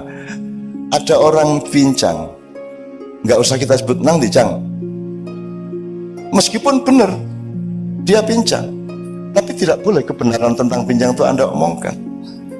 Pasien, aku duwe Mas konco, zaman biyen mulai ada apa kuwi jenenge usus buntu gitu. Awal-awal kita kenal usus buntu, ono koncoku wah swara kae wis nganti dijujuk-jujuk loro kan, terus kita setengah mati melindungi dia. Waktu itu kita belum terbiasa ke dokter untuk mengatasi usus buntu, wong urung pati kenal apa kuwi lho. Pokoke loro ora karuan kae. Terus ana siji wong Aceh teko, koncoku juga teko. Ini 1 di antara 7 penyakit yang mematikan ini. Dicucuk karo arek iki mong jos gitu kan. Orang yang mau mati pun tidak bisa kita bilang, tidak boleh kita bilang toh Pak, ini kayaknya mau mati kamu sebentar lagi. Ini tidak boleh kan bilang gitu. Tetap harus kita, karena meskipun pasti mati menurut ilmu kita, dia belum tentu mati menurut ilmu Allah. Allah bisa merubah 1 detik sebelum itu terjadi. Allah bisa merubah kapan saja, dan Allah punya hak merubah siapa saja, merubah apa saja, membatalkan kehidupan ini pun Allah berhak. Nah, jadi saya bilang tadi, kita itu jangan menyuruh orang berbuat baik, berbuat benar, tapi menciptakan situasi di mana kita itu bisa menikmati kebenaran dan kebaikan. Orang yang sukar memaafkan itu dia tidak ngerti bahwa memaafkan itu lebih nikmat daripada tidak memaafkan. Nikmatnya memaafkan itu luar biasa. Ya, ini yang diceritakan Mas Dota itu kan, itu masih ada orang-orang yang nyantet saya rombongan itu, dan saya sayangi mereka dan saya lindungi, jangan sampai dia tahu bahwa saya tahu orang piye gitu ya. Itu soal politik zaman Gus Dur dulu, biasalah gitu ya. Dan saya maafkan, saya tidak pernah tidak maafkan siapapun karena nikmat luar biasa. Difitnah orang itu saya, ya Allah.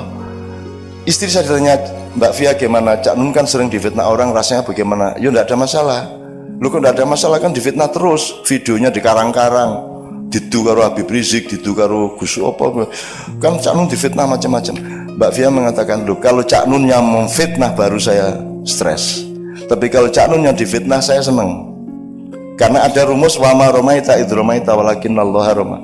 Kalau ada kejahatan menimpa kita, kalau kita online sama malaikat dan Allah, maka kejahatan yang meluncur ke kita itu akan diambil alih oleh malaikat kita yang speednya lebih tinggi dari kemampuan manusia, sehingga ketika sampai ke kita dia dirubah menjadi rizki.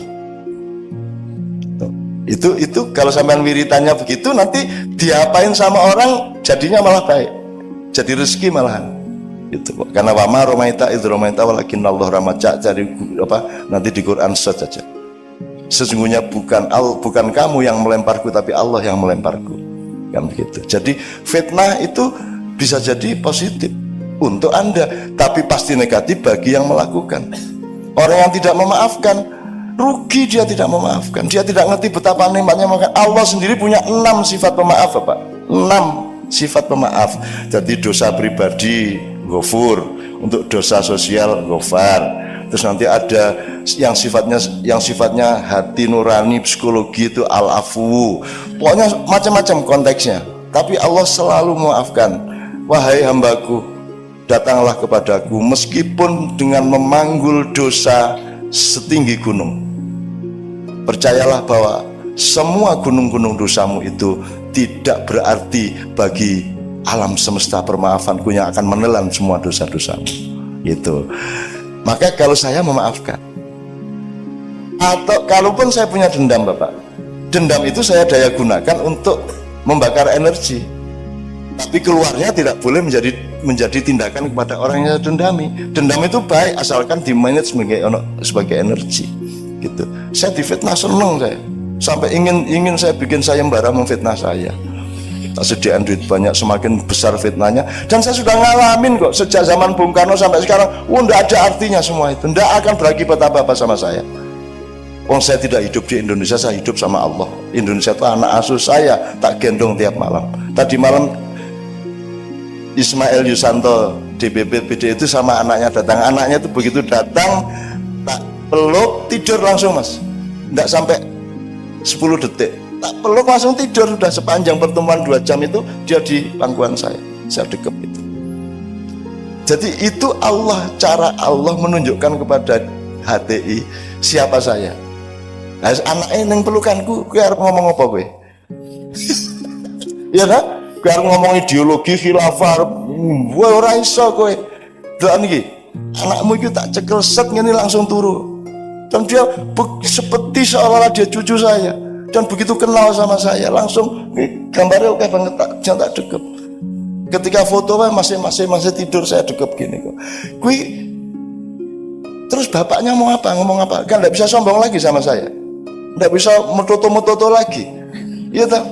Gitu, Mas. Ada lagi tokoh lain, Pak. Ada tokoh lain yang hebat secara nasional. Ini juga potensial bisa memusuhi saya, bisa memfitnah saya. Tapi dia tidak bisa berbuat apa-apa sama saya. Kenapa? Karena Allah punya cara sendiri, Pak, kalau mau nolong kita. Jadi kami dari Australia, Kiai Kanjeng bareng sama tokoh ini, sama istrinya tokoh ini, turun di Denpasar. Istrinya tokoh ini buka handphone, ada berita bahwa mertuanya meninggal. Dia langsung pingsan, saya di belakangnya. Cek ngene iki. Ya cek, tak tampung, tak panggilin orang bandara pakai kursi roda, tak urusi sampai boarding lagi ke Jakarta, kami ke Jogja. Maksud saya gini, Pak, bojone arep ngomong apa, kene ora ana aku ngeblak. Piye kuwi? Kowe wis rasa ngomong ideologi, rasa ngomong macam-macam karo aku. Wis kuwi Gusti Allah sing ngatur. Nah, Ibu Bapak sekalian, percayalah bahwa Allah punya banyak sekali cara, termasuk menyembuhkan pasien kita. Gitu. Jadi saya bukan mohon, saya ingin Anda semua menyadari itu semua secara luas, sehingga menemukan nikmal maula wa nikman nasir, bahwa memaafkan itu nikmatnya luar biasa, memberi itu nikmatnya luar biasa. Tidak meminta kepada Allah kadang-kadang juga kenikmatan, meskipun di saat lain minta itu yang lebih nikmat. Jadi yang penting nikmatnya, bukan baiknya, bukan benernya, tapi Anda bisa menikmati semua itu. Tuh, saya tidak tepat jawaban saya menurut sampean, saya mohon maaf ya. Eksploitasi sedikit saja. Kalau saya melihat sekarang itu banyak orang galau ya. Galau artinya tidak sinkron antara tampaknya dengan apa yang ada dalam hatinya gitu. Nah, itu bagaimana itu? Padahal kalau kita lihat, kelihatannya semua arahnya mau ke apa? Wah, religius sekali. Tapi sebetulnya dari sisi perilakunya itu kok munculnya berbeda. Monggo Pak. Gimana jawabnya ya? Mau pakai terminologi atau metodologi yang luas, waktunya juga tidak cukup. Tapi saya kira memang ada kelemahan pendidikan keagamaan, Bu. Jadi kita tidak, itu namanya talbis. Talbis itu dari kata iblis. Iblis itu, sampean tahu ceritanya kenapa Nabi Adam turun ke bumi, diturunkan ke bumi itu karena dia ketipu. Dia didatangi tamu berpakaian kayak malaikat Jibril, disangka Jibril, maka dia taat, disuruh mendekati pohon itu ya, padahal ternyata itu iblis. Akhirnya dia terlanjur sudah mendekati pohon itu dan sama Tuhan diusir ke bumi gitu. Jadi yang berlangsung sekarang itu kan kita itu ditipu oleh iblis yang berpakaian malaikat. Begitulah kalau pilkada, begitulah kalau politik ya Bu ya, begitulah kalau macam-macam Bu ya. Kita itu pokoknya, apalagi kalau Anda ngerti Freemason, Illuminati, Anda ngerti desain globalnya Yahudi, Anda ngerti macam-macam, Anda akan tahu bahwa paket utama yang disebut penjajahan atau mobilisasi kepada masyarakat timur ya, yang akan dibaratkan itu adalah mereka menciptakan pandangan melalui pendidikan, melalui media massa, melalui cara berpikir, melalui produk-produk, sampai sekarang melalui produk-produk yang kanak-kanak pun dimasukin itu, untuk merubah pandangan Anda bahwa yang Anda sangka surga itu sebenarnya neraka, dan yang Anda sangka neraka sebenarnya itu surga. Jadi sekarang itu kita itu belum bisa mengidentifikasi secara persis sebenarnya yang neraka yang mana, yang surga yang mana, kalau kita sudah sampai kepada empirisme seperti yang Ibu bilang tadi itu. Jadi kita itu seringkali bukan karep munafik ning pancen ora mudeng lah piye ngene karo gendera nesu tauhid ya kan gitu ya. Di UNY itu banyak yang tidak mau upacara hari Senin. Lu sing ini kan soal cara berpikir tuh Bu. Masa ada orang nyembah bendera? Piye to ya? Itu kan cuman lambang bahwa kita ini bangsa Indonesia, gitu loh. Yang kita hormati kesepakatan nasional ini, bukan kayaknya kuwi kan mengkoyo awake dhewe iki nek lunga adoh tugas kuwi lak nggawa kathoke bojo. Kan begitu. Nah untuk kangen-kangenan toh sing ora diumbah dadi ambus-ambus kae. Apakah kita ini penggemar katok? Lah bukan. Kita ini pecinta istri, pecinta suami. Lambangnya kehadiran istri atau suami pada perantauan kita adalah katok itu. Bukan katok itu yang kita sembah. Kita umroh itu bukan nyembah Ka'bah, bukan nyium Hajar Aswad. Kalau mau nyium batu ngapain jauh-jauh ke Mekah bayar ado-ado. Golek watu neng kali oke banget, tinggal dicium. Sampai orang-orang itu saya sarankan, sudahlah kalau kamu tidak mungkin naik haji, kamu bikin Ka'bahan di belakang rumahmu, ubeng-ubeng ono dhewe kayak ono watu, ambung-ambungan watu. Nenek ono kiai nesu, apa betahi? Lho kok betah pripun?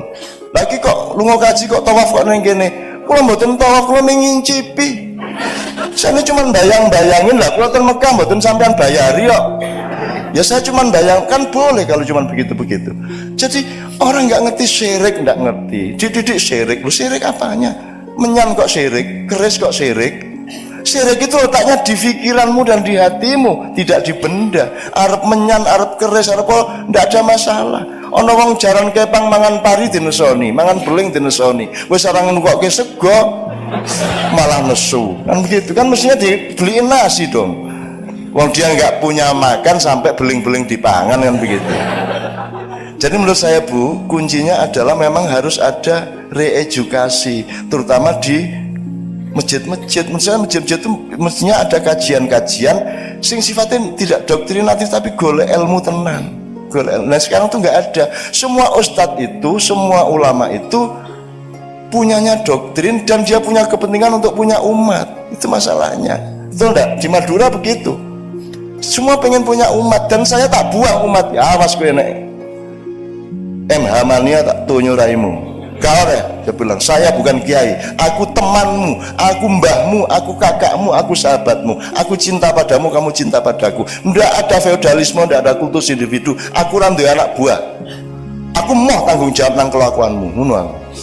Kalau saya punya umat, apa maksudnya? Apa saya bertanggung jawab terhadap kelakuan umat saya? Kalau saya punya anggota, saya membaiat. Apa saya tanggung jawab terhadap dia? Kamu juga jangan mau dibaiat. Anda juga jangan mau dibaiat. Kalau mau di BA tanya dulu sama yang BA, sampai tanggung jawab nih. Kan kalau di BA orang kan tanggung jawab dia. Kalau enggak, saya tidak punya anggota, sampai hari ini saya tidak punya umat dan saya tidak akui sebagai umat saya. Anda orang yang mandiri, Anda orang yang otentik, Anda punya hubungan langsung sama Allah, tempuhlah kehidupanmu masing-masing dan Anda bukan bagian dari saya. Dan Anda tidak harus meniru saya. Saya kesini tidak untuk Anda hormati. Saya kesini untuk mengajak Anda menghormati Allah dan Rasulullah. Saya tidak ada masalah. Aku rapaten. Gitu. Kalau orang berani seperti itu, Bu, insya Allah orang tidak akan tuding-tudingan. Akhirnya kadang-kadang bukan karena munafik, tapi karena tidak ngerti, Pak. Nggak ngerti itu gini, Bu. Contohnya, Bu. Sampai bisa membedakan antara orang boros sama orang loman. Gini, orang hemat sama orang pelit itu bedanya apa? Itu peristiwa pelit atau peristiwa hemat? Gimana cara membedakan? Yang ngerti kan yang bersangkutan. Apa lagi? Kalau ini orang istiqomah, wah itu teguh pendirian. Kayak dari sini orang aku yang keras kepala, beguguk mudawatan. Ya kan sama peristiwanya, Bu. Sama. Nah ini orang nggak bedain. Oh, itu intoleran. Dia lupa bahwa tujuan intoleran pasti berasal dari orang yang juga intoleran. Pasti itu. Nah Bhinneka Tunggal Ika yo kabeh sak demi-demi teh sak setane sak kuntilanake kabeh nek Bhinneka Tunggal Ika. Dan saya menerima semuanya. Iblis saya belain. Kok wani kowe lho? Emang iblis berani sama Allah. Iblis itu menjadi iblis yang nyuruh Allah. Dipelajari dong. Yang nyuruh Allah. Dan iblis itu sudah kapok jadi iblis. Sekarang mbok sempul pensiun dini. Sudah usul sama Allah. Lu ngapa to iblis? Lah kula niki ajeng pripun melih. Kula pun nggak ada setan semonten niku, terutama di Indonesia kula supply setan-setan sing paling ampuh. Aneh saiki setan-setan niku pun putus asa kabeh kelangan penggawean. Lho kok kelangan penggawean lah pripun? Setan niku ngongkone paling pol korupsi 1 juta niku pun njupuk 2 miliar ya. Jadi setan tidak ada gunanya di Indonesia karena manusianya sudah lebih dari setan. Itu namanya talbis, Bu. Nah, kita harus berhati-hati. Kita harus mengerti bedanya hemat sama pelit, boros sama loman, sodakoh sama. Sekarang kalau kita berpikirnya sekuler, untuk apa naik gaji? Habis-habisin duit, kan gitu. Untuk apa sodakoh? Yang enggak aja, kan gitu. Ngapain tuh sholat? Wasting time, kan gitu. Kan gitu. Kalau kita berpikirnya tidak ada Allah, kan gitu. Nah jadi menurut saya, Bu, saya senang sekali ada acara-acara seperti ini di kedokteran, di Polres, di Kodim. Anda kan tahu Kodim itu kalau ulang tahun kadang-kadang ada lomba hadroh, coba pula ngeri tau gue. Tentara cincak ngono kuwi. Ki nyenengke, kuwi nang Indonesia tok. Kalau tentara kok hadroan gitu kan. Ki nek orang Indonesia di Indonesia tuh ya Allah, ora iso diapa-apake. Itu Bapak sekalian. Wis kapusan dhewe karo Indonesia. Wong kayak sok ngapusi ya kok apusi kan gitu kan.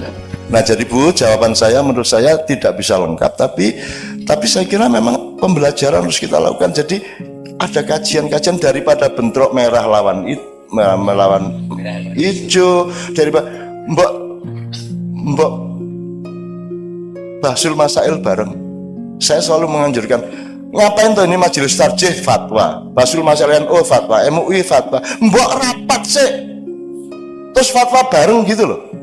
Ki umatnya bingung, si Jirioyo sesuk burung, sing si durung, sing bener sing di. Untung sekarang ini tidak ada masalah karena sudah ada proyek yang lebih besar, ndak urusan hari raya aja. Idul Fitri tanggal berapa? Anda tahu itu semua proyek aja. Gitu loh Mas. Itu ujung-ujungnya itu yaitu tok. Gitu loh.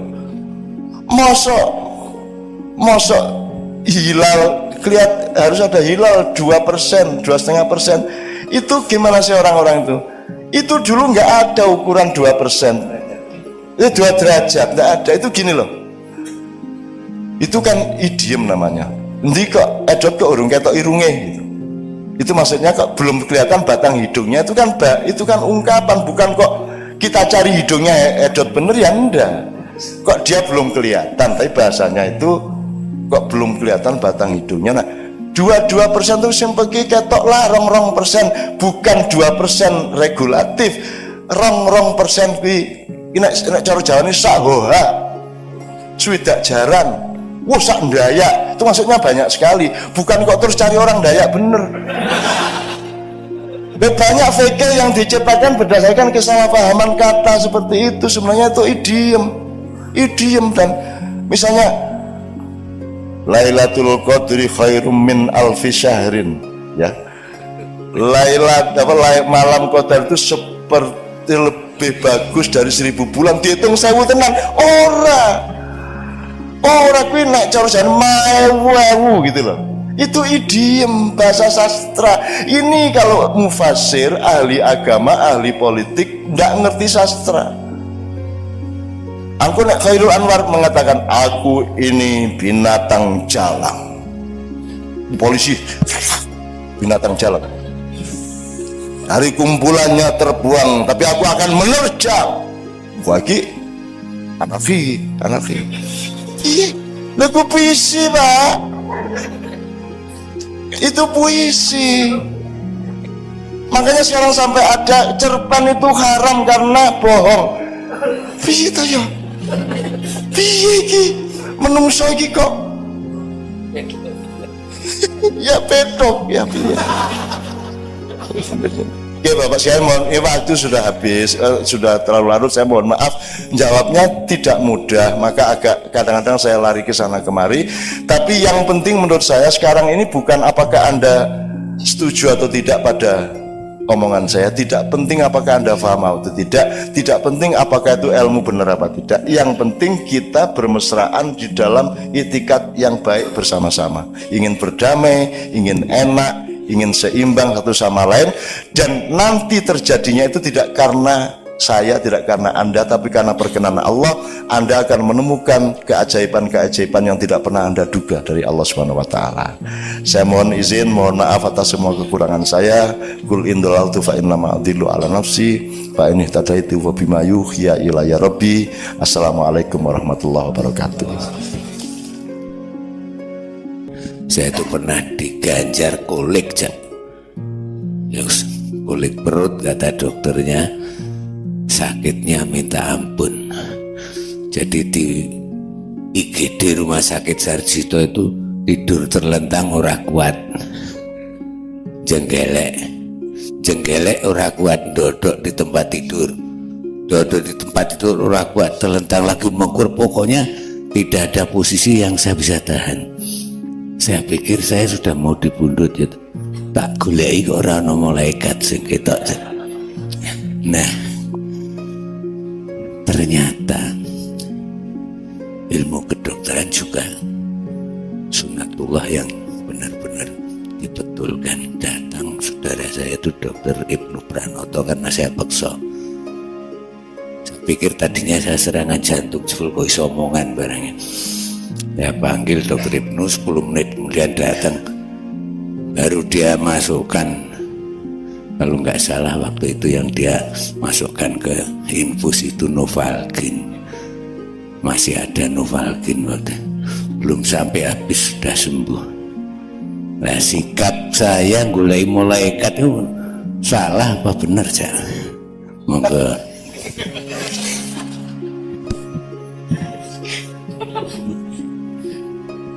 Ya,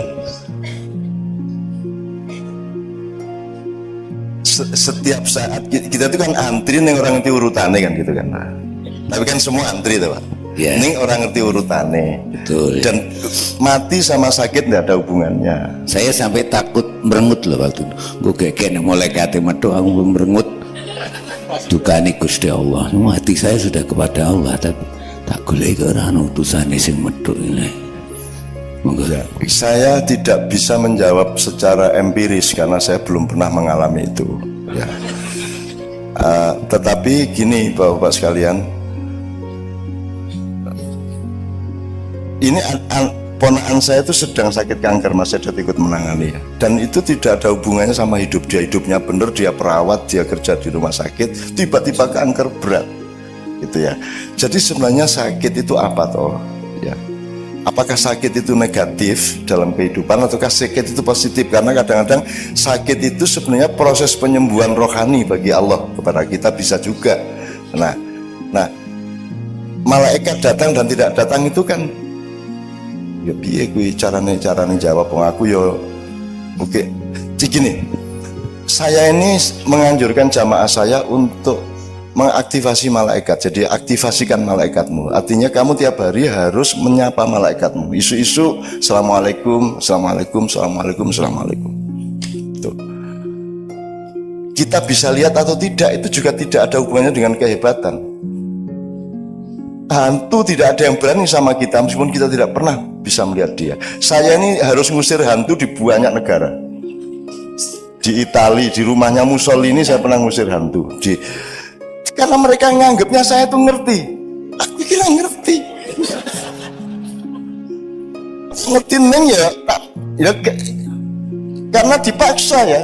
Malam terakhir ya saya lakoni sama anak Kiai Kanjeng parah nih kuwi kabeh dan aku nganggo cara universal. Kue hantu Italia wani-wani karo hantu Jawa ngono aku. Rasa macam-macam kue. Tak parani tak sentak-sentak. Dan teman-teman pingsan-pingsan karena saya tuh ditawur sama makhluk-makhluk macam-macam di sana. Tapi saya tidak merasa, aku tidak bisa ndelok saya.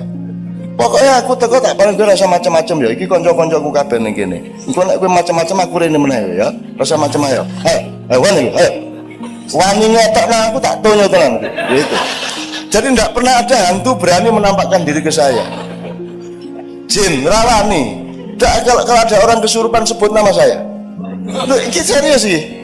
Gue tak akan Cak Nun loh, terus gini gitu ya. Nanti ya wes terus rumah saya. Silahkan praktekkan. Bukan apa-apa, saya itu sayang sama mereka dan mereka kalau pengajian mereka datang ke saya.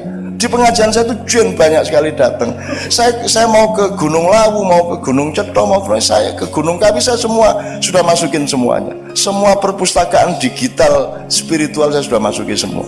Dan mereka itu sayang sama saya. Jadi ono wong ning jalan wates kono wong kesurupan bola bali. Kesurupan. Terus aku ngongkon bocah Cah Kiai Kanjeng kuwi rono.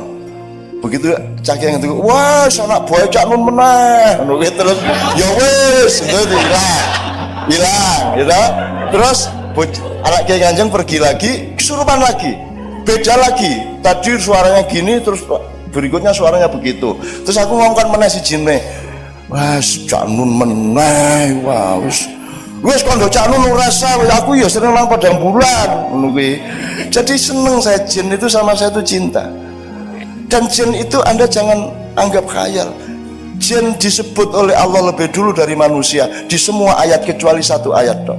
Berpuluh-puluh kali Allah menyebut makhluk itu jinni wal insi, bukan insi wal jinni. Jadi jin itu senior kita, malaikat senior kita, alam senior kita, tetapi yang paling senior adalah Nur Muhammad. Kalau Anda berada pada jalur Muhammad, maka Anda menjadi senior dan Anda yang nanti pertama giliran masuk surga.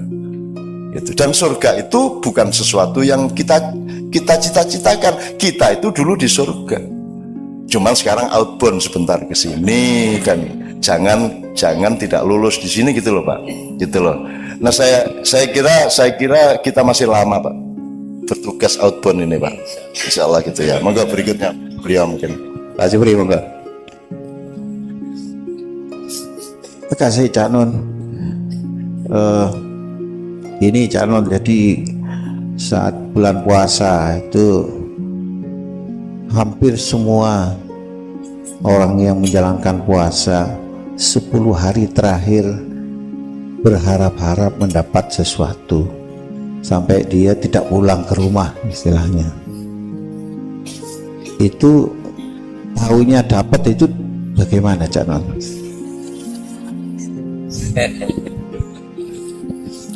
Ya gini, jadi tadi kan saya bilang ada 6 evolusi tadi ya Bu ya. Jadi kita ini sudah di evolusi keempat, tapi kita berpikirnya masih pra-4. Jadi kita masih berpikirnya materi. Jadi kalau ngomong surga, kita bayangkan itu jasad. Kita bayangkan pahala itu adalah tambahan duit, tambahan emas, kan gitu. Jadi cara berpikir kita masih materialistik. Bahkan kita bersedekah ingin mendapat balasan berlipat-lipat, kan gitu. Jadi kita ini masih berpikir kapitalis. Jadi kalau Lailatul Qadar di 10 hari terakhir itu kita bayangkan mbuh emas, mbuh duit oke, mbuh untuk lotre, kan begitu. Jadi kita masih berpikir materialistik. Dan itu ya enggak apa-apa, tetapi menurut saya itu rugi. Kalau Lailatul Qadar itu gini, soal cara berpikir, dia disebut Lailatul Qadar itu ya tanazzalul malaikati warruhu fiha bi'idzni rabbihim min kulli amrin salamun hiya hatta matla'il fajr. Dia disebut Lailatul Qadar itu karena malam itu Al-Qur'an diturunkan. Kan begitu. Lah kurang apa Lailatul Qadar? Kapan tidak Lailatul Qadar dalam hidup ini? Kamu lihat dirimu. Coba. Kamu lihat. Saya pernah tanya sama Pak Edot, hidup itu jatah usia apa jatah jumlah detak jantung? Jadi olahraga lari pagi, olahraga jantung itu jangan-jangan mempercepat loh. Karena urusannya itu jatah detak kok. Jumlah detak jantungnya berapa, jangan-jangan kan gitu. Dan saya ini lagi misalnya dek itu berapa kali, setiap orang ditulis di Lauhul Mahfuz, kamu sekian kali, kamu sekian kali. Nah, nek kok mau olahraga, wah, jadi cepet. Makanya saya tidak pernah olahraga. Dan saya tidak pernah mau cemas, saya tidak pernah mau panik. Ya, saya menghadapi apapun saya tidak berubah ritme saya. Saya tidak mau. Jadi misalnya oleh rasa sakit aja saya tidak mau ditindas. Rasa sakit itu saya taruh di situ, misalnya ini pijat refleksi katanya sakit. Wis kuwi dudulun sak nek jadi nek aku rasa wis ora krasa wis aku. Wis to, dudulun sak karepmu. Lara ning aku ora kalah karo laraku. Wis dadi modar kuwi ngene-ngene pisan kok ora apa-apa ya. Lho, ora aku iki lara ning aku iso ngatasi lara. Larane ning kono jarine ya. Ngono. Lara, Pak. Tapi saya ambil jarak dari sakit, gitu ya. Ini saya melebarkan ke sini supaya kita tuh jangan kapitalistik terhadap Lailatul Qadar. Kurang apa? Puasa aja kok nunggu Ramadan. Hidup adalah puasa. Hidup itu dosis. Hidup itu menahan diri. Hidup itu ngerti kapan makan, ngerti kapan berhenti makan, ngerti makan apa, ngerti makan seberapa. That is life. Hidup itu dosis, kan gitu. Nah, Lailatul Qadar anytime Lailatul Qadar kalau saya. Wong malam Qadar, arti momentum di mana ada Qadar. Hidup adalah qadha dan qadar. Apa bedanya? Kan rukun iman itu. Apa bedanya qadha sama qadar? Qadha itu default, kalau qadar itu custom. Kan gitu. Jadi default kita sudah kita terima selama ini bahwa kalau nek jare wong Jawa ngunduh waing pakarti. Ya. Karma atau innama alusrius wa may ya'mal mithqala dzarratin khairan yarah, kemudian sarra yarah. Itu sudah pasti, itu qadha. Nah, sekarang qadar ini dinamis. Dan qadar ini kamu jangan jadi objek, Anda subjeknya. Jadi saya itu tidak pernah Kemarin saya selama 2 hari saya nulis 40 tulisan. Saya setorkan ke anak-anak Kadipiro. Itu saya nulis itu enggak mikir. Karena saya tidak punya tugas untuk berpikir. Yang punya tugas berpikir itu pikiran saya. Soal kaya, nggih. Terus aku tangi turu, tak tike ya nggih. Terus aku ngetik, iki sing dikte. Enggak pakai energi. Makanya di kedokteran juga kan mestinya ada komprehensi terhadap dimensi-dimensi ilmu yang lain di kedokteran, tidak hanya fisiologi, ada banyak kemungkinan yang lain. Misalnya manajemen tenaga. Orang bertanya, acara saya itu kan rata-rata 8 jam Bu, dan saya duduk tahiyat itu. Wis pokoknya Kapolreso, Kapoldaud, Kopasuso gue ratahan lungguh karo aku. Mulanya aku begitu, Pak sampean lungguh sak karep sampean ora sak koyo aku. Nah aku mesti lungguh koyo tahiyat kae. Itu berjam-jam, gitu kan. Asam urat ndasmu wani apa kowe karo aku? Ora iso, wong aku lungguh koyo ngene asam urat ora iso asam urat. Asam urat itu anggota saya, kamu kalau saya izinkan kamu boleh, kalau enggak gitu. Nah, itu dimensi ilmu apa Bapak-bapak sekalian? Siapa yang berkuasa atas kesembuhan? Kenapa engkau tidak mencari sebanyak mungkin tali dengan yang maha mentakdirkan, yang maha memiliki qadar? Qadar itu kata bendanya, takdir itu masdarnya atau adjektifnya. Takdir adalah pengqadaran. Ya. Nah, Anda dikasih limpahan oleh Allah untuk mentakdirkan diri Anda sendiri. Jadi kalau Anda malam Ramadan, Anda tinggal memetik. Cuman kan masalahnya kamu itu pamrih, pengen emas, pengen duit lebih banyak. Dan itu Allah tersinggung. Kamu kok tidak percaya sama saya? Jadi orang berdoa itu kadang-kadang dilematis Bu. Kalau kita minta ya Allah, ya Allahumma, orang dungu nanti setengah jam. Allah dibacain makalah, ya Allah ini Indonesia sedang mengalami makalah ya. Ini ada konflik antar ini ya Allah. Ini ada kriminalisasi ulama ya Allah. Wah ini wes roh jare Gusti Allah. Wes roh aku maha kuasa ngono kan. Ndonga kok cik dawane gitu kan. Terus ya Allah kuatkanlah iman kami gini. Buawan njaluke terus Allah mengatakan gini. Kamu itu kurang apa tiap hari saya kasih? Minta terus banyak sekali permintaan kamu gitu kan kalau kita berdoa. Terus akhirnya kita takut, ya sudah saya tidak berdoa, terserah Allah aja. Dapat 3 hari kita tidak berdoa, Allah bilang lagi kok sombong gue lanjaluk kan tidak. Iya gitu Mas. Yang benar yang mana Mas? Berdoa apa tidak? Kalau berdoa Anda bilang saya kurang apa ngasih kamu? Kamu tidak usah ngatur detak jantung, saya bikin dan jantungmu berdetak. Kamu tidak bisa berkuasa atas detak jantungmu. Kamu masih minta.